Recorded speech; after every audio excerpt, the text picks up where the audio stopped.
তো আমি একবার কাজে এসেছিলাম, মোটামুটি 3 বছর আগে একবার কাজে এসেছিলাম এই চেন্নাইয়ে। তো চেন্নাইয়ে কাজের জায়গাটার নাম হচ্ছে চেম্বার বাগুম। তো ভাই, আমি কাজ করলাম, প্রথম 2-3 দিন কাজ করলাম, খুবই ভালো, কোনো অসুবিধা হলো না। চেম্বার বাগুমে আমরা সবাই একসাথে কাজ করতাম, মোটামুটি 3 বছর আগে এসেছিলাম। তা ভাই, ওর একটা মিস্ত্রি ছিল ভাই, ওর নাম হচ্ছে রিপন। রিপন ভাই বয়স অনেক বড়, আমি খুবই সম্মান করতাম। তো ভাইয়ের মনে এতটা হিংসা ছিল, আমি বুঝতে পারি নাই।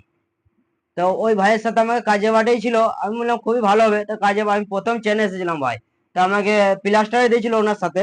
তা গ্রামের কাজ আর চেন্নাই কাজ একটু সবই সমানই, কিন্তু বুঝতে এক দু একদিন যাবে ভাই, কিছু করার নাই। দু একদিন বুঝতে যাবে। তো আমি প্লাস্টার করতে যাচ্ছিলাম, তো ও হয়তো মানে অনেক পুরাতন মিস্ত্রি, আমি নতুন এসেছি, সেই জন্য কাজটা একটু বেশি বেশি করছিল, আমার কাজটা একটু কম কম হয়েছে। তো সাথে লেগে বাড়ি মানে নতুন মিস্ত্রি যদি আসে, তা কি আমাদের নিয়ম কি, সাথে লেগে দুজনে মিলে কাজটা সমান একসাথে করে নেওয়া, তাই তো? আমার যদি কম হয় ওনার করে নিতে হবে, আর ওনার করলে আমি যে এমনি এখন 2-4টি মিস্ত্রি নিয়ে কাজ করছি, কারণ নতুন মিস্ত্রি আমি তো চালিয়ে নিচ্ছি না, এর মধ্যে চালিয়ে নিতে হবে। তোমার মতন আর আমার মতন যদি ও লোকই হয় সে করবে না বলে। রিপন ভাইয়ের মনে এতটা হিংসা ছিল যে আমি যে কাজটা করছি আমার কাজের সাথে লেগে করে নিয়েছে না। ইঞ্জিনিয়ার সেদিন কাজটা দেখলো, যে সকালবেলায় আমাকে বলছে মিস্ত্রি চলবে না।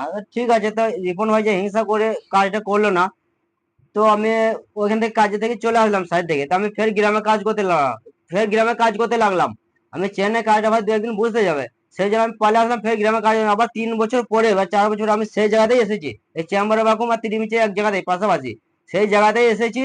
তো আমি এখন নিজে মিস্ত্রি হেল্পারকে কাজ করাইছি। কোনো আনারি মিস্ত্রি যদি আমার কাছে কাজের জন্য আসে বা কাজের জন্য এসেছে বা কাজ করছে এখানে, তা তাদেরকে আমি চালিয়ে নিচ্ছি। তো ভাই, হিংসা করলে হবে না। বিদেশে যদি কোনো আনারি মিস্ত্রি বা কোনো গরিব মানুষের ছেলে যদি আসে কাজ করতে, না তার তার পেটে লাথি মারতে নেই। না পারলে তুমি তাকে সাথে নিও না, তাই বলে তাকে সাথে নিয়ে যে তার কাজটা করবো না, তাকে ছেড়ে দেবো, নিজের একটা বাহাদুরি করবো, নাম কামিয়ে নেবো, এটা করলে হবে না ভাই। সবাইকে নিয়ে কাজটা করে দেবে। আমি তো অনেক আনারি মিস্ত্রিকে নিয়ে চালিয়ে নিচ্ছি। রিপন ভাই, তুমি যে কাজটা করেছো হিংসা করে, আমাকে বাড়ি বাড়িয়ে দিয়েছিলে, যে তোমার জন্য আমি বাড়ি চলেছিলাম, চেন্নাই এসে কিছু ইনকাম করতে পারেনি, আমার বাড়িতে ফের ঋণ লেগে গেছিল। তো ভাই, এরকম হিংসা করবে না। বাড়ি এসে যদি কেউ কাজ কম পারে না, তা তাকে একটু চালিয়ে নেওয়ার চেষ্টা করবে।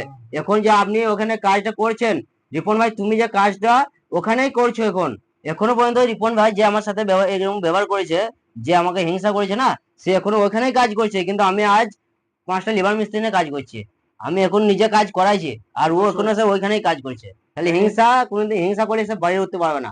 আমি হিংসা করি না ভাই, আমি সেই জন্য অতটা এগিয়ে গেছি, আরো ইনশাল্লাহ এগিয়ে যাবো। আপনার সকলের দোয়াতে, সবার আশীর্বাদে আমি আরো এগিয়ে যাব। আমার পাশে, অবশ্যই আমার পাশে সবাই থাকবে, আবার সবাই আছে, আমিও আমি সবার এই দেখো পাশে ভাই আছি। মুরগি কাজ করছি, বাড়াপালিতে আছি। হ্যাঁ, আমি অনেক অনেক লোককে আমিও অনেক উপকার করেছি, বুঝলেন তো ভাই। হ্যাঁ। কিন্তু কারো ক্ষতি করতে না, চাই না ক্ষতি আমরা। করলে হবে, না পারলে তাকে নিও না, হ্যাঁ কিন্তু কাজে অবশ্যই নিয়ে যদি তাকে ছেড়ে দাও, সেটা কত খারাপ বলো। অবশ্যই। আমি এমনকি হয়ে গেছিল, কোথাও কাজ পাচ্ছিলাম না, আমি হ্যাঁ সেই জন্য ফের বাড়ি চলে এলাম, বা আমার ঋণ করে এসেছিলাম, আবার ঋণ করে বাড়ি যেতে হয়েছে। আমার